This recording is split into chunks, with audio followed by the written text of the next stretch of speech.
우리는 하나님이 시간 안에 계셔도 시간의 제한을 받지 않는다라고 말했습니다. 똑같이 하나님께서는 공간 안에 참여하실 수는 있습니다. 그러나 공간의 제한을 받지는 않으십니다. 이게 우리의 정확한 대답인데요. 이거를 대답하기 위해서는 사람의 존재 방식하고 천사의 존재 방식하고 하나님의 존재 방식을 나누어서 생각해 보는 게 굉장히 도움이 됩니다. 사람은 영혼과 함께 몸을 가지고 있어요. 몸은 부피를 가지고 있죠. 그래서 일정한 곳을 차지하고 있어야 몸이 있을 수 있는 거예요. 사람은 일정한 곳을 차지하면서 있어요. 부피를 차지하면서 있다. 영어로 표현하면 circumscriptively라고 말할 수 있습니다. 부피를 차지하면서 있다라고 얘기할 수 있어요. 근데 천사는 몸이 없고 영으로만 있기 때문에 부피를 차지하지 않습니다. 이거를 흔히 얘기했던 그 유명한 질문이 중세 때 했다고 하는 그 유명한 질문들이에요. 천사가 이 바늘 끝에 몇이나 있을 수 있느냐. 옛날에 번역된 책에 보면요. 천사가 바늘 끝에 몇 마리나 있을 수 있느냐 이렇게 번역한 책들이 있어요. 그런 쓸데없는 것 가지고 논쟁했다 하는데 우선 왜 말이라고들 그렇게 번역했는지 모르겠어요.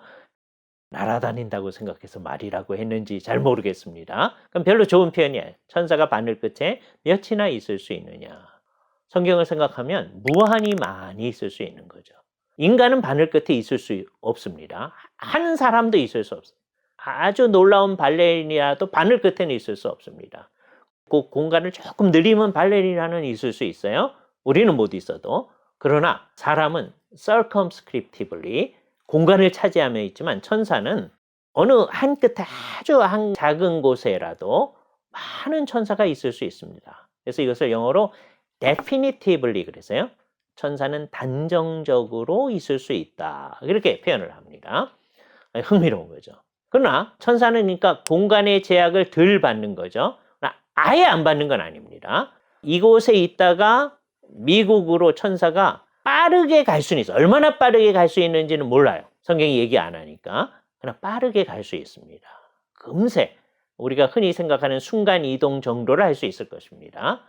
사람은 그럴 수 있는 능력이 없죠. 시간이 걸립니다. 그래서 사람은 공간의 제한을 많이 받죠. 근데 천사는 공간의 제약을 덜 받는다라고 말할 수 있어요. 그런다 천사가 이곳에 있으면서 동시에 미국에 있고 그럴 수는 없습니다. 이곳에 있으면서 예를 들어서 가브리엘 천사가 하늘에 있으면서 동시에 여기 있으면서 미국에 있고 뭐 그럴 수 없어요.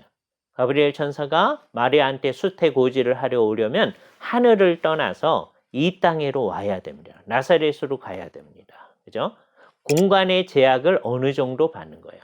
더군다나 이 세상에 올 때는 사람의 형태로 나타났기 때문에 사람처럼 부피를 차지하고 마리아하고 한 공간에 있어야 마리아한테 계시적 목적을 줄 수 있는 겁니다. 그 천사가 이제 하늘에 있을 땐 가브리엘이 마리아에게 나타났던 그 모습을 하고 있는 건 아니죠. 영이니까요. 그걸 잘 생각해야 됩니다. 천사는 공간의 제약을 비교적 덜 받는다. 그래도 공간의 제약을 받는 거죠. 우리 하나님은 어떻습니까? 우리 하나님은 공간의 제약을 안 받으실 뿐만 아니라 더 놀라운 게 온 세상을 가득 채우며 계시는 것이죠. 이거를 얘기할 때 가장 적절한 구절이 예레미야서 23장 24절 말씀입니다. 여호와가 말하노라. 맨 마지막 부분에 이렇게 얘기합니다. 나는 천지에 충만하지 아니하냐. 하나님은 어떻게 계시느냐? 충만하게 계신다. 그래서 이 구절에 있는 이 표현의 영어 표현 reflectively라는 말을 사용해서 하나님의 존재 방식을 우리가 흔히 표현합니다. 사람은 부피를 차지하면서 circumscriptively 그렇게 존재하는 거예요. 천사는 이 바늘 끝에 분명히 있을 수 있어요. 그래서 definitively 있을 수 있다고 그래요. 하나님은 reflectively 온 세상을 가득 채우면서 이때 온 세상은 우리가 살고 있는 지구만을 생각하는 게 아니에요. 우주 전체를 생각해야 됩니다. 온 우주 전체. 이건 그냥 태양계만 생각해서는 안 되고 은하계만 생각해서는 안 되고 우주 전체를 하나님이 가득 채우며 계신다라고 하는 거예요. 이 하나님의 존재의 특성입니다. 근데 이렇게 얘기하다가 사람들이 가끔 가다가 잘못된 생각을 합니다.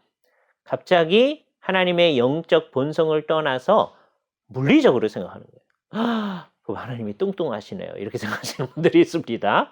그건 말이 안 되는 거죠. 하나님이 영적인 존재로 하나님이 계시는 것을 얘기하는 겁니다. 하나님이 계신 그곳에 공간이 있어요. 맨 처음에는 하나님이 계셔도 공간이 없었습니다. 왜? 하나님이 공간을 창조하지 않았기 때문에. 그러나 하나님이 시간을 창조하셨을 때 하나님이 계신 곳에 시간이 있고요. 하나님이 공간을 창조하신 다음에는 하나님이 계신 그곳에 공간이 있는 것입니다. 따라서 여기서 나오는 두 가지 흥미로운 질문 대답할 수 있어요. 어느 곳에나 하나님이 계신다. 하나님이 계실 수 있다. 그 정도 아니에요.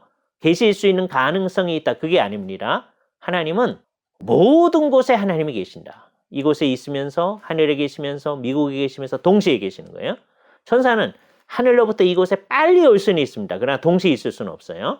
그런데 하나님께서는 온 세상을 가득 채우며 계시니까 동시에 계시는 겁니다. 하나님의 존재 특성이죠. 흔히 나오는 두 가지 질문 이런 거 있어요. 화장실에 하나님이 계시나요? 아까 얘기했죠. 하나님이 안 계시면 공간이 존재하지 않습니다. 여러분이 화장실에서 일을 보고 있는데 하나님이 그곳에 없다면 그 공간이 사라지게 됩니다. 그러니까 반드시 그곳에 하나님이 계셔야만 합니다.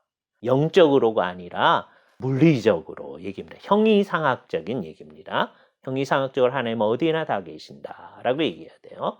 더군다나 믿는 사람은 우리가 있을 때 그곳에 하나님이 영적으로도 함께 하시는데 우리를 인도하시고 우리를 사랑하시는 아버지로서 우리와 함께 하신다. 이런 생각을 하는 것이죠. 얼마나 귀한 생각입니까? 우리 이런 생각을 하면서 언제 어디서나 하나님과 함께하는 사람의 모습을 가져가야 할 것입니다.